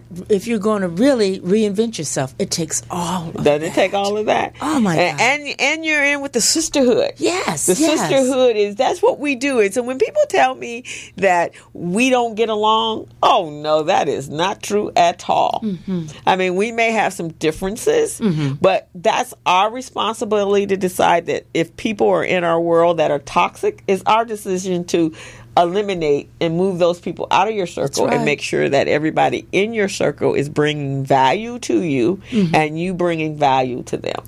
I love that. I love that. They're bringing value, but you're bringing value also. Exactly. Gosh. And that you're helping each other nurture and grow to be our best selves. Yes. That's what the subject today is.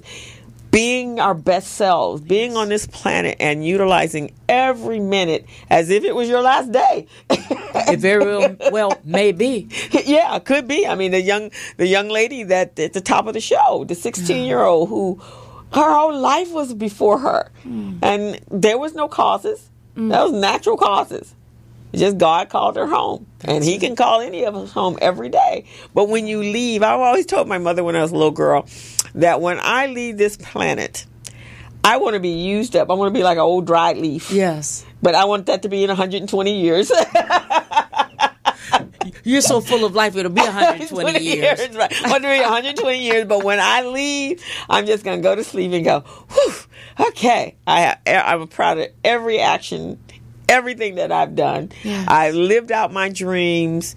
I don't have any regrets, and I can go. I heard that. And that's the way we all should live our lives. It's kind of like something Miles Monroe said. You know, you leave when you've given out everything. When everything's gone, then you leave. Then you leave because now there's no regrets. Yeah, that's like saying goodbye to a loved one, but you know that loved one had lived their lives. My grandmother was 102 when she died. Wow. We didn't mourn. Mm-hmm. She was 102. She had lived a quite fruitful life. Yeah. And I was talking to my aunt the other day, and my grandmother was blessed. She never worked.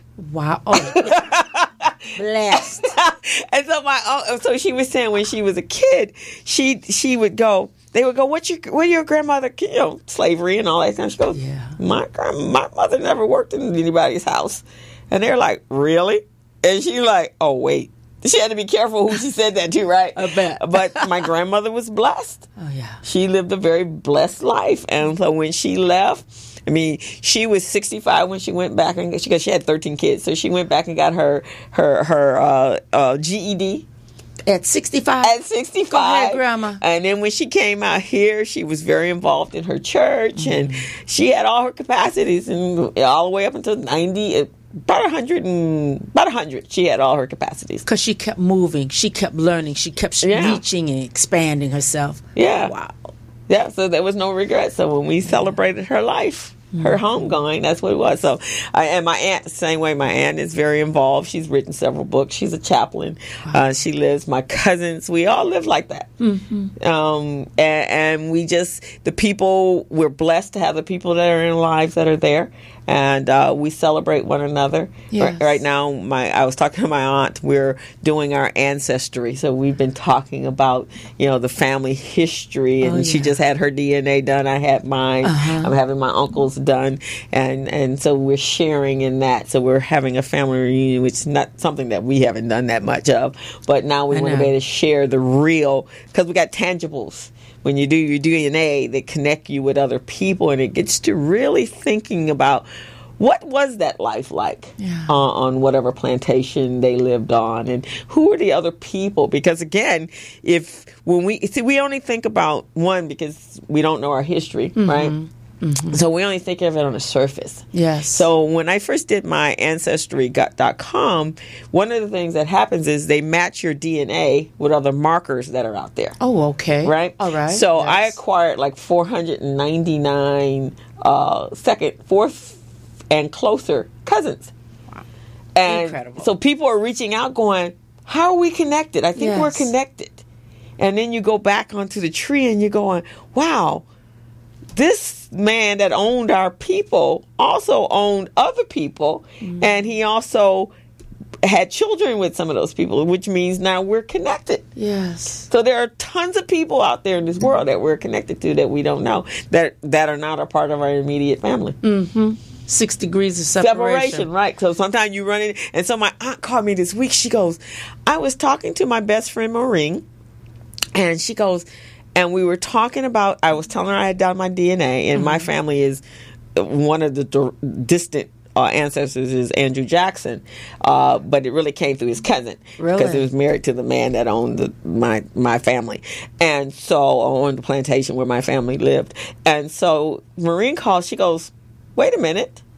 And she's white, she's Caucasian. She goes, we're also distantly connected to Andrew Jackson. Oh, wow. Now, when she and my aunt first met at seminary, they were like this. She said, my aunt said she always felt a draw. Like there was something that connected them, and it was deeper than, work or church or what have you. And I said, well, just imagine if you guys are connected, because their family members were all connected. That's incredible. And we don't think about life like that, no, right? No, we don't. No. Yeah, so we're going to take a quick break, our last break for the afternoon, and we'll be right back. All right.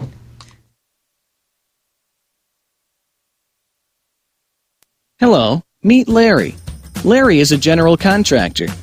Larry is very good at his craft, but Larry has a very tough time managing his paperwork because he is busy taking care of his clients' needs. Larry just cannot find his important business documents when needed. Larry is also being passed over for bid opportunities from prime contractors because he is perceived as not ready. He doesn't know where his business license, certifications, insurance, and other key corporate documents are located most of the time. Lucy owns an auto body and collision repair shop and has been using a business management and procurement assistance program called Small Biz Pro to keep her business organized, business ready, contract ready, and bank loan ready. Small Biz Pro is a 3-in-1 cloud-based business management, procurement, and market research assistance system designed to help businesses become business ready, contract ready, and bank loan ready. It also provides back-office operation solutions for small businesses. Lucy is able to stay ahead of her competitors because she uses Small Biz Pro to manage her business daily. Lucy just clicks on Small Biz Pro from her tablet, mobile phone, laptop, or any internet-accessible device for data retrieval, and she's got it. Lucy introduces Larry to Small Biz Pro, and now Larry is more organized and can now find all of his documents and new bid opportunities in seconds. Larry now saves $120 in labor costs for each missing or misplaced document. Just simply go to your web browser and log into smallbizpro.net and register today for a limited 30-day free trial offer. Services start as low as $1 per day. Let's put the competition out of business. Small Biz Pro. If you stay ready, you don't need to get ready. Register now at smallbizpro.net and begin saving money. Email info@smallbizpro.net or call 626-533-1186. And welcome back to the Business Zone with Crystal and Gilbert. I am Crystal, and I'm here with my guest co-host, Ms. Margot, and we are having such a rich conversation. Yes. I'm enjoying every minute of our interview, and I hope you are as well. Oh, I'm loving this. I'm loving this. It's great. And if you guys want to tune in, you could call in actually at 323-293-3375 and ask Margot any questions. If you're interested in being interviewed by her, yes, call in and let her know that as well. Definitely. So we've been talking quite a bit. So let me ask this question. And we kind of talked about some of the things that were like people will enter your life when you need them to help you. So you found that to be true. Yes. Brother Bedford just kind of... You went to a seminar and there he was, right? There he was. And that kind of changed everything. It did. It changed my insights. It changed my perspective. It helped my confidence. Mm-hmm. Because, like I say, I keep bringing it back to the business plan. You know, when you have that thing that's tangible and you know that you worked on it, you did the research, it was good then, it's still good now, even though it's not working for you, working in your behalf right now. I liked what he was doing, and there was a part of me that always felt like I could. How to do it, I didn't know, didn't have a clue, But he's such a smooth he is guy until he just I trusted him. I trusted the fact that if he thought that I couldn't do this, he would just be straight up with me and say, I don't think this is what you need to be you should try to do. Maybe another lane or something of the kind. I trust his judgment. I really did. And after he set up the pillars for which everything was to be built, then I felt myself settling in. Okay. And I could hear his conversations because he said a lot to me in the early days, and I was just, okay. I couldn't hear anything, Right. Those nerves and you scared. Because you really want to do it. And I want, everything I go at, I always want to be good at it. Right, exactly. So all the way back from the days of playing violin, I'm really, I don't look like it, but I really am competitive. Okay. I have some grace around the competition now, but so I'm not just cutthroat, but I have a healthy amount of competition. And I think as an entrepreneur, you have to have that. That's one of the characteristics that you have, because that sometimes is what gets you through, because it's not all wine and roses. Oh. I mean, there's some bleak days, and money don't come in every week. Yeah. Sometimes it's a month. And you have to be very, I always say you are like a Gumby. You have to be able to be very flexible as an entrepreneur, and you have to think expansive. Yeah. You have to think beyond just like the right now, because there are a lot of contracts that I've acquired that, when you first start them, you don't know, they're taking you on, just like the young lady said yesterday in the networking event that you went to. You may get a contract, but it may not fit everybody's needs, and then you have to know when to let go of that contract, because not all business is good business. No, just like we said, not all interviews are great interviews, and all money's not. Not all money's not good money. So you have to make some very intelligent decisions as an entrepreneur, and it can't all be about money, because you will make the wrong decisions. I found that to be so. Just with being a part of that anthology. I called Brother Bedford because I never did anything like that before. It wasn't like you could just walk on in and say, I want to be a part of the anthology. They interviewed you and that type of thing. But I just felt like I should do that, you know. So I called him and he told me about getting all of your information together and all of that stuff. And I did my homework and I listened to my gut. And when it's all said and done, she asked me questions, I asked her questions, and then I'm a part of the anthology, and I am feeling super good. I said, yeah, that's my first real big, this is my first big real decision. Yeah, I get excited just thinking about it now, because it's a process. Yeah. And you have to keep asking somebody. I think we get in trouble when we stop asking questions. You don't know it all. You came from corporate. You don't know about this stuff. Right, because it's fluid. Yeah. I think we have a caller. Caller who's calling. Hi, Crystal. Hi, Margot. This is Jasandra. Hey, Jasandra. How are you? I'm great. I'm really enjoying this show today. It's been a blessing. Learned a lot from you ladies. Good. Well, you're one of those trailblazers right out here with us. All right. Women out here making our own way, doing powerful stuff. And so we're all in very good company. And as I was telling Margot earlier, the people that need to be in place that we're meeting are coming as you need them. Yes. That's how God works. It's been amazing just reconnecting with you, Crystal and Jackie, and I really enjoyed myself yesterday at the Recycling Black Dollars Edison training workshop yesterday. It was awesome. I had the pleasure of meeting Margot. It was good. So I'm so glad to find out that she was co-hosting with you, and I definitely wanted to call in and say hello, and you guys are doing an awesome job. Thank you.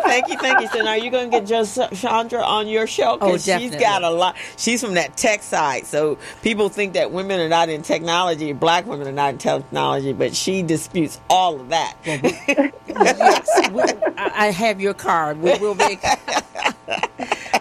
Well, I would love to be on there with you. I just love your story, and I would just love to be on your show. And just let me know. I'm willing and ready and able. Well, I am glad that you called in. I have your card from yesterday, and we will have that conversation. And actually, Jasandra has a little her background or her story is a little like your story. Really? She's in her element right now, but she's taken a journey as well, right, Jasandra? I sure did. My sister, she went to Stanford, and an engineer, and so of course my parents wanted me to do the same thing. So I wasn't doing that. I tried it. I went to corporate America for a hot second, and then I said no. So I went out, and just like you guys were sharing, it was not easy. They still to this day think I'm nuts, but just like Chris was sharing, the 401ks and all that, and retirement, and I'm a divorce now too. My mother's really like, what the world? Girl, you going out this world backwards, huh? Right. What are you doing? Exactly, but she's seeing now that she's glad I stuck to my guns. I lost my dad a couple of years ago. He was my number one fan, and he understood the power of entrepreneurship. He owned his own janitorial business. So I'm definitely my father's child. So I'm glad I stuck to it, and I'm glad that I'm just following God's plan for my life. I'm just listening to my spirit and listening to my gut. So I just enjoyed this show today. It was medicine. It was food for thought.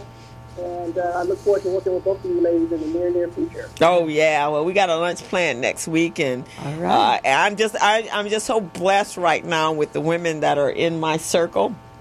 There's so many powerful women, and I just feel in my heart that the progression of this world and how we are affected as black women and black people, we're going to make a big change to that. And I think there's a reason why the universe is bringing us all together so that we can make it. For me, it's always about our children, making a better place for us. And I have no complaints about how I grew up, and I want our future children to be able to do the same thing.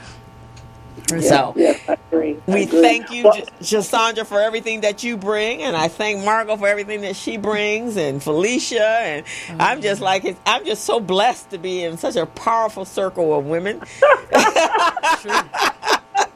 I Sorry, guys. You guys need to join us or get with your own group, guys, and help reshape them. That's right. That's right. Because there's some powerful black women out here that need powerful black men to compliment each other. So we need y'all to rise yourself up, too. That's right. And wait a minute. Rise up and find us. Right. Rise up and find us. I love it. In the meantime, we're going to keep on moving. That's right. We're going to keep doing what we're doing. That's right. And living in the life and living the life that we're supposed to live. Yes. Yes. Well, you guys have an awesome weekend. I just wanted to say hello, and you guys take care, okay? Okay. See you next week. Thank you. Okay. Bye-bye. Bye-bye. Yeah, and that's what it's about, right? I mean, I would have never, like I said, I would have never guessed when I was growing up and was in college and high school, I didn't have a lot of female friends. I didn't really develop a lot of female friends until later on in life, and very select. There was only 5 of them at that point in time. Now I look around, it's like, wow, I'm surrounded by women. Okay, am I comfortable with this? Yeah. But then I realize what we are bringing to each other, and that's pretty amazing. I think you're right. I think something's up. Yeah. There's a reason why we are all coming together. There's a reason why he's pulling us from corporate America and all corners of everywhere. Mm-hmm. And we're finding ourselves strong and positive and confident. And we have the wherewithal to get with the strategists and the coaches, because we don't have another, as what's her name, Barbara Lindsay said, you have another 26 years to give to corporate America. Right, exactly. We don't have 26 years or 30 years to cultivate something, so we have to get with the people who can catapult us where we have to go, because people are waiting for us, and I tell people that all the time. Somebody's waiting for you to get where you have to go, so get to getting. Just get to getting. Yeah. And that was one of the things that I really admired, or really, when I came back, that was my takeaway from going to the Power Network conference. And the first time I went, now I'd been doing George here, and I knew George, and I've always been connected to him, but my first year at the Power Network, when I came back, I went, oh my God, I have just came from a place where we're all speaking, everybody was speaking my language. And I was like, wow. And Barbara Lindsay, she makes a comment that, Crystal, I've never seen anybody embrace the Power Network conference like you did. You had people following you. She said you'd go into a conference and come out of a seminar and people were following you. And she's like, what is going on? But I just was like in my element. Yeah. And this year, when I went back, I had a more specific plan of the people that I connected with. And so, again, the time was amazing. And I'm sure next year when we go, so the Bellas are all going next year. We're going as one big group of powerful women. So we're definitely going to get you involved in the Bellas. Yes. Because we're going to come strong next year. There's about 44 of us from Los Angeles this last conference. Well, we'd like to pay 60 to 100 of us coming from Los Angeles. At least. That will be a statement maker. Because, back east, I find that most of my audience, they're from back east, the D.C. area, New York, and across the pond. That's where most of my listeners are found. Oh, okay. And I have fallen in love with that whole area myself. New York, I've fallen in love with D.C. But for us to come from the West Coast, powerful like that, let's do it. Yeah. Won't that be fun? Yes. Yeah, we'll be coming in our glory, man. Yes. So we're talking about that. I talked to Alicia and everybody, and because there was a couple of my Bella sisters, Tanya Mackey, who hasn't come on the show yet, but she will be on the show soon. That was her first time there, and she was in awe. She goes, I've never seen anything like that. So when we came back, and there was a couple other women that are part of our group. Hey, Lloyd, thank you. Was one of my friends. He says, wonderful show. Oh, good. That's good. So, and Lloyd has a business. He has a jewelry business. So most of his clientele are women. So he really feels us. He really understands. Yeah, beautiful jewelry, actually. He's right over there. Where they're building the new Kaiser? Yes.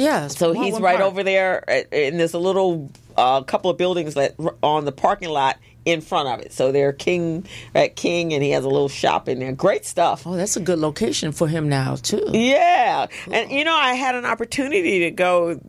Tomorrow they're doing a tour of the new Kaiser. Oh, really? Tomorrow? Tomorrow afternoon, the 26th. Uh-huh. But I had a pre-tour with the Crenshaw Chamber last week.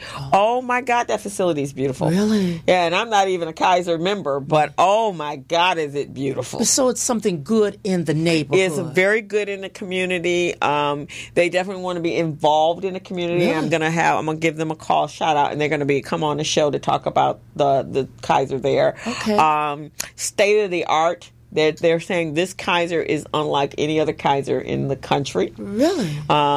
So very communal, very people, very conscious of the patient and the patient's needs.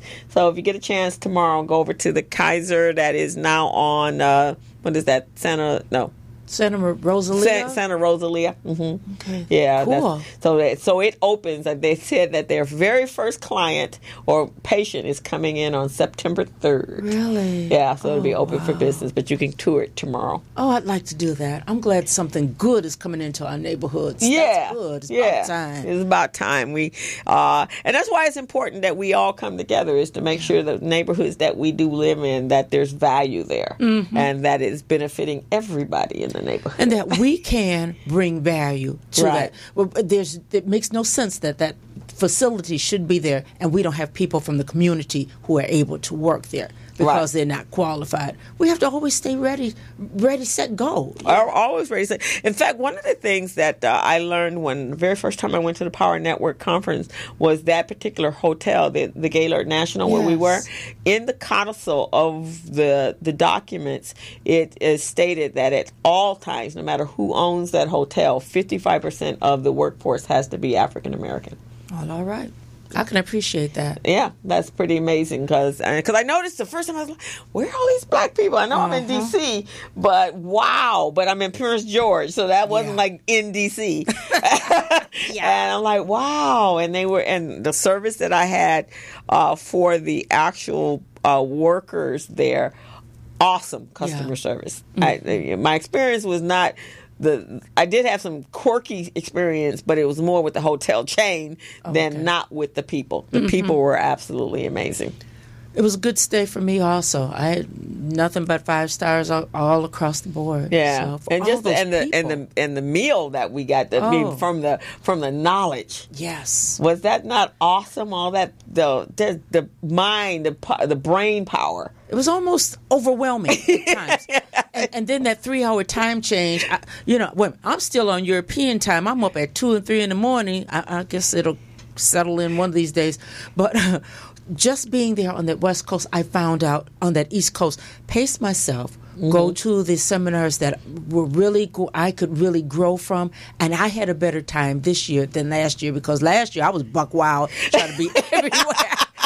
Yeah, because you're trying to be at every workshop, every seminar from 7 in the morning to 11 o'clock at night. Yeah, I paced myself differently but I was still very tired. And when I went, I had to come right back and teach a class. Oh. So I had the whole travel thing, the 4 days there, the very limited sleep. Yeah. And then I came back, and that July 10th, I started teaching the kids. So I had that was a 2-week 80-hour a class, a business camp for the kids. And then I turned around. I was home for 4 days after that. And then I flew back to Baltimore because I took some kids to the ATA tennis championship. So this is last week was my first time at home. I was able to get some sleep. Yeah. But then phone was ringing. I need to see you. So now I'm just kind of getting into a pace where I can I have more control over my schedule. Because I didn't last week. But such is the life of an entrepreneur. I know, huh? It's crazy good. It's crazy good because now it's coming to us. Yes. And that's one of the things I found about being in this podcasting radio type. People are coming to you. Yeah. And they appreciate what you do. Right, exactly. Mm-hmm. And it gives us a platform, which is very necessary in our community, a platform to disseminate information, valuable information to our community so that we can make better decisions. and give exposure to people that some people would never, ever know, would have they wouldn't even begin to understand where to find these people, and they have value up the wazoo. They really have. They bring so much to God, to the universe. So this is an awesome platform. Morris Media Studios, beautiful studio. We're living in some blessed times, right? Really, and we have to be humble and appreciative, and show our gratitude to share what we have with others to help bring them along, as people have shared with us. Oh yeah, and that's been. I know I'm very blessed, and you're very blessed, and Felicia's very blessed, and everybody in my circle, I think, and I just want to continue to encourage my brothers and sisters to live the best life that they can live. That's right. That. No day is promised to us. But when we leave, you want to be crinkled up like a leaf. I heard that. All the sap gone. All the sap gone. Okay, I'm ready to go now. That's right. That's right. And if you should go, my sister was taken at, I don't know, it's been a minute. I think she was sick. My sister was in her 50s when she passed. Oh, okay. And I couldn't understand why. I mean, she was taking all these classes on aromatherapy, and she was an excellent cook, and oh my God, she was all of this and just always moving. I couldn't understand, why would you take her? But now, and I still don't know, but I understand that she did a lot of different things, and she touched so many lives. So sometimes you have a destiny, and it's met, and it's time to roll on. And that's why every minute that you're here, you got to embrace it for what it is. Yeah. Because there is no day promised. And, 50 is young. Yeah. But, and again, we can't question, last week when I was at the funeral service for Amina, like, wow, I don't know why he took a 16-year-old. I know you never can explain why he takes a child at all. Yeah. But I just figure he knows what he's doing, and he needs to have those around him. And then my other thought is, once they get up there, they can look down on us and take care of us. It's like you got a whole nother support team up in the heavens looking after you. So your sister, your mom, looking after you. My mom and my grandmothers are all there looking down on you. I have a brother that passed on earlier on. But those are the people that are making sure they're navigating for us down here, making sure that we avoid the pitfalls. Yes. And help. That's some of that inner speak that we hear. That's the gut, right? Somebody saying, don't do that. Oh, okay. And they get your attention. Yeah, they get your attention, hit you upside the head, whatever it is that they need to tell you not to go in that direction. Yeah. And that's what it's about. But I love being an entrepreneur, and I can see it in your face. Oh, I just light up. George Fraser has something coming out. Who would have thunk it? Himself and his sister. Who would have thunk it? I had to laugh when I heard the title. I thought, wow, who would have thought that Margot Lovett would have a show? And I mean, I'm reaching people. Yeah, it's making a difference. And that lady that I met 3 years ago is not that same lady that's sitting here having a conversation with me today. You're happy, you're sparkling, you're vibrant, and you're touching people. So we got about 5 minutes left. Anything you want to leave with message for anyone in our listening audience? My thought is move forward and get yourself a coach. Get a coach. Don't be too cheap. Don't talk about, that costs too much. I could buy this and I could buy that. What a coach brings to you is priceless. And when all of the dust settles, you are going to be so glad that you did that. Right, because they share something and they help you move past some of the inertia that we have. Yes. And then they're also sharing everything, all their networks, all their connections, and it's a good experience. Yes. And so for those of us that are coaches out there, we're bringing something valuable to you and helping you shortcut through some of the mistakes. We're sharing some of our mistakes, and so that you don't have to make those same mistakes. You can make some new ones. And then we expect you to go out and share with others. Help someone else bring them up in the same place that you came. And that's what it's all about, is sharing what we have and helping along the way. And it makes us all a better people. So we got a couple more minutes. For those of you out in our audience, make sure you go by and tour the new Kaiser Permanente at Baldwin Hills. Their official opening day is tomorrow, or their tour. So go check out the facility. I know some of your medical professionals have already made a decision to go over there. So that's going to be your new medical facility home. All right. I want to shout out to a couple of new businesses. Just Weaves, which is over on Crenshaw and 108th. Young woman, 5 of them actually, that started a business. They have opened up 2 companies, and they do a kind of like a blanket price weave. Cool. And they own their own hair. They traveled all over. They went to Malaysia and China and India and got their own hair. So they sell hair as well as doing the weaves.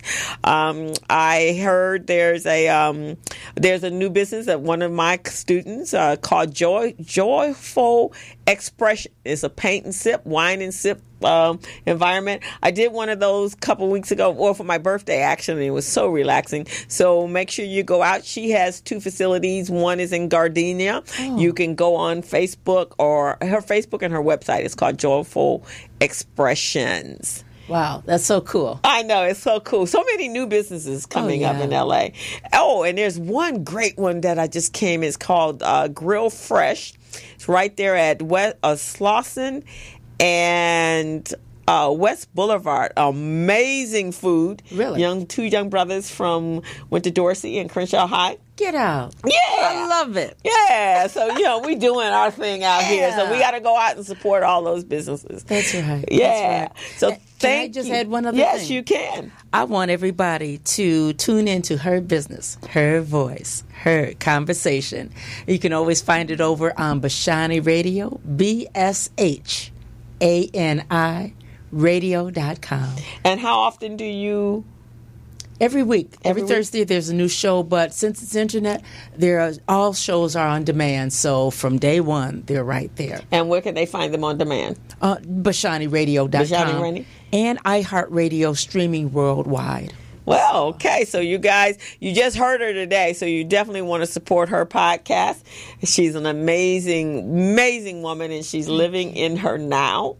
And enjoying every minute of it. And I thank you, Margot, for being on the show. Oh, thank you for having me. Oh, cool. And I will be calling on you again to be a co-host anytime in the future when my co-host is gone. Well, tell Mr. Gilbert I appreciate it. I will definitely tell him. So we are going to tune out for today. And you can find us on YouTube Live, as well as our Facebook page, The Business Zone with Crystal and Gilbert. You can find us at our website. And we will see you next Friday. Bye for now. Have a great weekend. Wow. Hello, meet Larry. Larry is a general contractor. Larry is very good at his craft, but Larry has a very tough time managing his paperwork because he is busy taking care of his clients' needs. Larry just cannot find his important business documents when needed. Larry is also being passed over for bid opportunities from prime contractors because he is perceived as not ready. He doesn't know where his business license, certifications, insurance, and other key corporate documents are located most of the time. Lucy owns an auto body and collision repair shop and has been using a business management and procurement assistance program called Small Biz Pro to keep her business organized, business ready, contract ready, and bank loan ready. Small Biz Pro is a 3-in-1 cloud-based business management, procurement, and market research assistance system designed to help businesses become business ready, contract ready, and bank loan ready. It also provides back-office operation solutions for small businesses. Lucy is able to stay ahead of her competitors because she uses Small Biz Pro to manage her business daily. Lucy just clicks on Small Biz Pro from her tablet, mobile phone, laptop, or any internet-accessible device for data retrieval, and she's got it. Lucy introduces Larry to Small Biz Pro, and now Larry is more organized and can now find all of his documents and new bid opportunities in seconds. Larry now saves $120 in labor costs for each missing or misplaced document. Just simply go to your web browser and log into smallbizpro.net and register today for a limited 30-day free trial offer. Services start as low as $1 per day. Let's put the competition out of business. Small Biz Pro. If you stay ready, you don't need to get ready. Register now at smallbizpro.net and begin saving money. Email info@smallbizpro.net or call 626-533-1186.